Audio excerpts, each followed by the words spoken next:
లోక్సభలో ప్రవేశపెట్టిన వక్ఫ్ సవరణ బిల్లు 2024 భారతదేశంలోని వక్ఫ్ ఆస్తుల నిర్వహణ మరియు నిర్వహణలో గణనీయమైన మార్పుల్ని ప్రతిపాదించిందని బిల్లు ఆమోదం పొందితే అనేక పరిణామాలకు దారితీయవచ్చునని రాష్ట్ర అధ్యక్షులు ఎండి జవహర్ అలీ అన్నారు.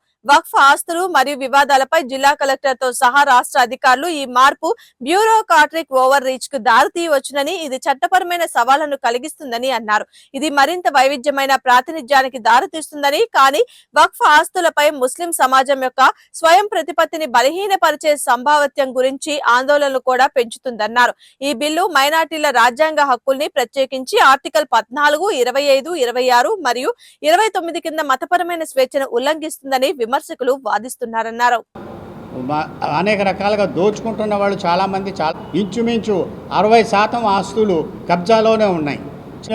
లగాయతు సుప్రీంకోర్టు దాకా కొన్ని వేల లక్షలకి కాకినాడ వాస్తవ్యులైనటువంటి మీడియా మిత్రులకి చాలామందికి తెలియని విషయం, అనేక సందర్భాల్లో ముస్లిం సమాజానికి జరుగుతున్నటువంటి దాడుల పట్ల, ద్రోహాల పట్ల, అనేక విషయాల పట్ల పోరాటం సుప్రీంకోర్టు దాకా వెళ్ళి పోరాటం చేస్తున్నాం. అందులో భాగంగానే ఈ రోజున సుమారు 10 సంవత్సరాల నుంచి భారతదేశం అంతా కూడా ఏ విధంగా ముస్లిం సమాజం మీద దాడి జరుగుతుందో ఆ దాడికి నిరసనగా అనేక కార్యక్రమాలు జాతీయ స్థాయిలో జరుగుతున్నాయి. అలాగే ముస్లిం అడ్వకేట్స్ అసోసియేషన్ కూడా అనేక కార్యక్రమాలు చేపడుతూ ఈ మధ్యకాలంలో ప్రత్యేకించి ముస్లిం సమాజం యొక్క ఉనికి భారతదేశంలో లేకుండా చేయాలని, వారిని పూర్తిగా భారతీయులుగా, భారత జాతీయులుగా గుర్తింపు లేకుండా చేయాలని ఒక కుట్రతో అనేక రకాల చట్టాలు తీసుకొస్తూ ప్రస్తుతం వక్ఫ్ బిల్లు సవరణ అన్న పేరుతో ఏదైతే 1928, తర్వాత 1954, తర్వాత 1995, ఆ తర్వాత 2013లో అనేక సవరణలతో వచ్చినటువంటి వక్ఫ్ చట్టాన్ని అన్యాయంగా, అక్రమంగా అందులో సవరణల పేరుతో పూర్తిగా వక్ఫ్ ఆస్తికి పూర్తిగా నష్టం కలిగించే ప్రయత్నం జరుగుతుంది. ఈ వక్ఫ్ యాక్ట్లో ఉన్నది అందరికీ బూచిగా, తద్వారా ప్రజల ఆస్తి దోచుకునేది వక్ఫ్ చట్టం, వక్ఫ్ బోర్డులు అని దుష్ప్రచారం చేస్తూ ఈ రకంగా సవరణలు 44 సవరణలతో మన ముందుకు వచ్చారు. ఇందులో ఈ బిల్లు ఎప్పుడైతే పార్లమెంట్లో ప్రవేశపెట్టారో వెంటనే అన్ని ప్రతిపక్షాలు, చాలామంది లౌకికవాదులందరూ దాన్ని వ్యతిరేకించడం, ఇది జేపీసీకి పంపించేయడం, జేపీసీ వారు దీని మీద విచారణ జరపడం, అందరి దగ్గర అభ్యంతరాలు అడగడం, ఇవన్నీ జరిగాయి. అదంతా తూతూ మంత్రంగానే జరిగింది. మేము కూడా ముస్లిం అడ్వకేట్స్ అసోసియేషన్ తరఫున జేపీసీలో పాల్గొనడం జరిగింది. హైదరాబాద్లో మెమోరాండం రిప్రజెంటేషన్ కూడా ఇవ్వడం జరిగింది.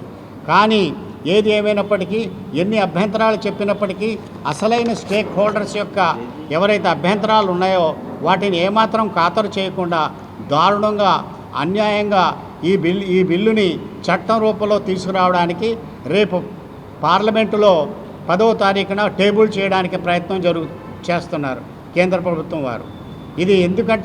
ఇది ఎందుకు వక్ఫ్ బిల్లు సవరణ చేస్తే మీకు వచ్చే నష్టం ఏంటి, మీరు ఎందుకు కంగారు పడుతున్నారని చెప్పి ప్రతి ఒక్కరూ ఆలోచించవచ్చు.